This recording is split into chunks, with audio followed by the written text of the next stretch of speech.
In this video, I will show you how to change name on Instagram. The steps are so simple to follow on Android device as well as on iOS device. So make sure to watch the video to the end. So after you open your phone, as you can see now, go and open your Instagram like this. After you open your Instagram, now tap on this profile at the bottom right side. After you open your profile, now tap on this edit profile button. In this section now, here is the option for you to change your name on Instagram. All you have to do now, tap on this name button.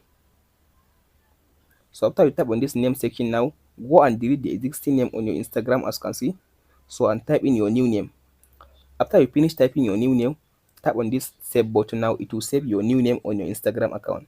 But there is a note that Instagram gives you. As you can see here, it says here at bottom, Instagram says you can only change your name within or your name twice within 14 days. As you can see now, you can only change your name twice within 14 days.